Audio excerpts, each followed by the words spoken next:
Lagi ka ba nai-stay ng mga kalaban ng pagka-trade ka? So gawin mo yung technique ito para hindi ka na ma-istilan. Unang-una, i-push mo yung bola ng saktong baga lang. Okay? Yan yung number 1. Kunwari ka sa kalaban, do the scissor. Second. Third is the body paint. I-push mo siya. Then, scissor, body paint. So, pag kinombo mo lahat yung mga tinuro ko sa'yo guys, ganito mangyayari. Hindi totoo yan. Push, Bola lang yan. ulit. Ang galing! Ang galing!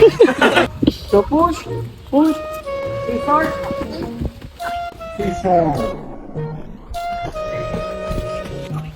So, push, scissor. Vamos! So, ganun lang ang gagawin mo para isa ka ng magaling na magdi-dribble. So, gawin mo lang yung mga tinuro ni Kuya Afro Football para makalusot ka na sa mga kalaban. So, see you guys sa aming video. Naharap mo sa cameraman.